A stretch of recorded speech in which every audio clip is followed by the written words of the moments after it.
Dans la dernière vidéo, Tandai et Vaughan ont fait un plan pour inviter leur nouvel ami et partenaire de ministère, Change, à l'église. Dans cette vidéo, nous allons découvrir l'expérience de Change à l'église et comment ces trois amis ont maintenant une nouvelle responsabilité donnée par Dieu dans leur église et leur communauté.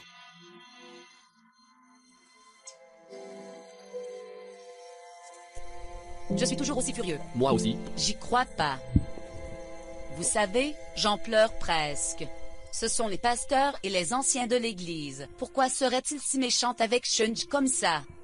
Ils l'ont littéralement chassé de l'Église. Vous savez, ce qui m'a brisé, c'est le fait que le pasteur a eu le culot de dire qu'il ne s'assiérait pas avec nous et les autres adultes si nous restions, et qu'il s'assiérait juste à l'arrière de l'église.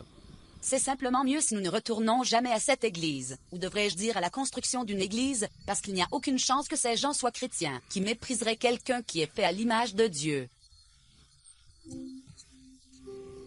Croyez-moi, je ressens votre douleur, mais nous n'étions pas les seuls indignés non plus.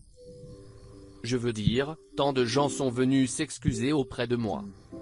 Cela montre qu'ils sont attentifs et préoccupés, mais avant de jeter la première pierre, n'oublions pas où nous en étions il y a quelques mois. Non, Von, nous n'avons jamais été aussi mauvais. Vous avez failli battre Change, Tandai. Ne me le rappelez pas. Vous savez, je suis reconnaissant que Change m'ait pardonné. J'aurais raté beaucoup de choses, une amitié profonde avec lui et une croissance. Mais c'était tout à l'époque, quand je ne savais rien.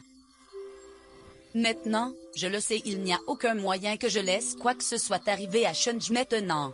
Et je ne fermerai pas les yeux sur cela. Cependant, il est sage pour nous de nous rappeler que souvent, dans notre ignorance, nous fonctionnons dans notre vision culturelle du monde plutôt que de manière biblique. Peut-être, d'après leur attitude, ne savent-ils pas. Ils ne savent pas quoi?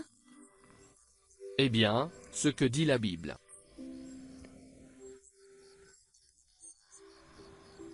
L'auriez-vous su sans qu'on vous le dise? Eh bien, je suppose que non. Tout ce que je dis, c'est que nous devons trouver le meilleur moyen de les sortir de l'ignorance, du moins pour les personnes handicapées. Même s'ils ressentent de la pitié, c'est mieux que rien. Ah, espérons que nous obtiendrons une meilleure réponse que cela. Mais je vous comprends. Tout est mieux que d'avoir une personne handicapée traitée comme ça.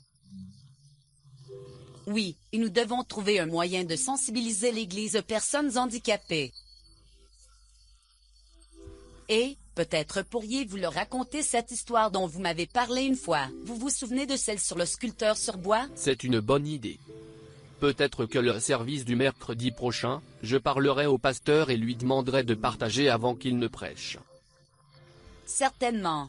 Nous devons prier pour que Dieu puisse nous utiliser et peut-être aussi changer le cœur de ces personnes au sein de l'Église. Et la même manière dont Dieu nous a utilisés pourrait aussi être la même manière qu'il sera capable de les utiliser et de les changer. C'est vrai. Il y a 5 étapes que nous traversons tous lorsque nous commençons le processus de changement de nos attitudes à l'égard des personnes qui pourraient être différentes de nous. Cela est vrai pour toute différence. Race, tribu, groupe ethnique, groupe socio-économique ou handicap.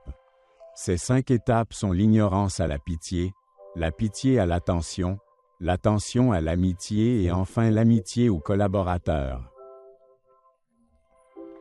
Dans cet épisode, Tandai et Von ont réalisé que leur Église avait besoin d'un changement dans leur vision du monde sur le cœur de Dieu pour les personnes handicapées et ont travaillé pour les faire passer de l'ignorance à l'attention, peut-être même simplement pour qu'ils compatissent. Ils ont travaillé sur un moyen de sensibiliser les gens afin d'aider les gens à sortir de l'ignorance. Dans le prochain épisode, nous apprendrons à connaître ces 5 étapes et comment Von et Tandai, sous la direction de Dieu, continueront à rapprocher leur Église d'une vision biblique du monde du handicap. Identifiez un autre membre de l'Église ou du ministère dont vous pourriez discuter sur le traitement des personnes handicapées. Comment parle-t-on des personnes handicapées dans votre Église? Comment ont-ils été traités? Comment avez-vous personnellement réagi à une personne handicapée qui est venue visiter votre Église? Prenez le temps de prier et de chercher le Seigneur à ce sujet et écoutez ce qu'il dit concernant la façon dont vous avez répondu. Vous avez regardé l'épisode 8 de 10 épisodes de notre série À son image. Pour plus d'informations, veuillez visiter notre site web sur accessible-hope.org ou l'une de nos plateformes de médias sociaux.